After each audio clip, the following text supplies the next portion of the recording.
दक्षिण भारत में मोदी की सबसे बड़ी जीत, पलट गई सारी बाजी, टकटकी लगाकर देखते रह गए राहुल गांधी, केजरीवाल की भी अटक गई सांसें, बीजेपी ने चला मास्टर स्ट्रोक। बीजेपी ने बनाया है साउथ के किले को जीतने का प्लान। अब प्रधानमंत्री मोदी वाराणसी से नहीं बल्कि इस राज्य से लड़ेंगे चुनाव, हो गया सबसे बड़ा ऐलान। 2024 के पहले ही मोदी ने पलट दी बाजी, अब मौलाना भी होंगे जय श्री राम कहने पर राजी। साउथ में खेलकर मोदी ने ही इस बार इतिहास रच दिया। कहते हैं मोदी और अमित शाह की सियासत में कुछ भी नामुमकिन नहीं है, लेकिन अगर अमित शाह के लिए अब तक कुछ नामुमकिन रहा है तो वो है साउथ के राज्यों में सरकार बनाना। बीजेपी अपने इतिहास से आज तक साउथ का किला नहीं भेद पाई। तमिलनाडु और केरल जैसे राज्य में बीजेपी की कभी सरकार नहीं बनी, लेकिन अब ऐसा लग रहा है मानो भारतीय जनता पार्टी ने इतिहास बदलने का पूरा मन बना लिया है। अगर बीजेपी का यह दांव एकदम फिट बैठ गया तो बीजेपी तमिलनाडु जैसे राज्य में भी सरकार बना लेगी। क्या है पूरा प्लान, आपको समझाते हैं। 2024 का चुनाव धीरे धीरे पास आ रहा है। बीजेपी ने अभी से चुनाव जीतने के लिए पूरी तैयारी शुरू कर दी है। पूर्वांचल में कैसे बीजेपी की सीटें बढ़ानी है, इसका पूरा खाका बीजेपी अध्यक्ष जेपी नड्डा ने तैयार कर लिया है। लेकिन बीजेपी के प्लान में अगर कुछ मिस हो रहा था तो वो साउथ के कई राज्य थे जहां पर बीजेपी के लिए चुनौती हमेशा से रही है। इसीलिए इस बार जेपी नड्डा ने साउथ को जीतने का ऐसा धांसू प्लान बना दिया जिसके बारे में सुनकर विपक्ष के होश उड़ गए। असल में इस बार नरेंद्र मोदी वाराणसी से नहीं बल्कि तमिलनाडु से चुनाव लड़ सकते हैं। माना जा रहा है कि पीएम मोदी तमिलनाडु के रामनाथपुरम सीट से सांसद का चुनाव लड़ सकते हैं। इस समय वहां इंडियन यूनियन मुस्लिम लीग के सांसद हैं, जिन्होंने 2019 में भारतीय जनता पार्टी के प्रत्याशी को करीब 1 लाख वोट से मात दी थी।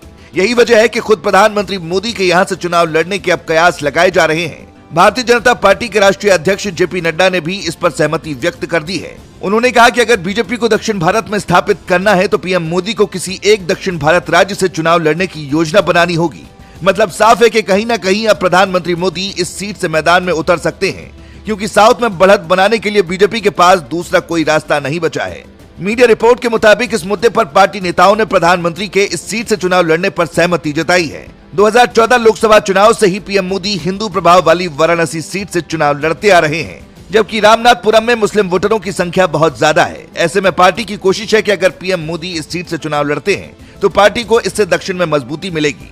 इसी के साथ बीजेपी की एक नई छवि भी जनता के सामने पेश होगी। मतलब इस बार बीजेपी ने सीधे सीधे मुसलमानों के वोट बैंक को अपनी तरफ खींचने का प्लान बनाया है।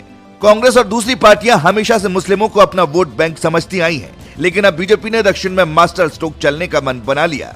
बीते कुछ महीनों में बीजेपी मिशन साउथ को लेकर काफी ज्यादा एक्टिव हो गई है और लगातार बीजेपी के कई दिग्गज नेता तेलंगाना, तमिलनाडु जैसे राज्यों में पहुंचकर चुनाव प्रचार कर रहे हैं। इसके पीछे एक वजह यह भी है कि भारतीय जनता पार्टी को कर्नाटक में हार का मुंह देखना पड़ा। कर्नाटक राज्य है जहां पर बीजेपी का दबदबा था और भारतीय जनता पार्टी के ही मुख्यमंत्री थे, लेकिन इसके बावजूद बीजेपी को कर्नाटक में इस बार हार का सामना करना पड़ा। 2024 से पहले मिली हार कई मायने में बीजेपी के लिए बड़ा झटका है, क्योंकि अगर उसके हिस्से के राज्य ही उसके हाथ से चले जाएंगे तो 2024 में बाजी कैसे जीती जाएगी। इसीलिए भारतीय जनता पार्टी पूरी तरह से सतर्क हो गई है और अपनी तैयारियों को धार दे रही है ताकि किसी भी कीमत पर 24 की बाजी अपने नाम की जा सके। प्रधानमंत्री मोदी को क्या तमिलनाडु से चुनाव लड़ना चाहिए, इस पर आप अपनी राय जरूर दें। Bureau report.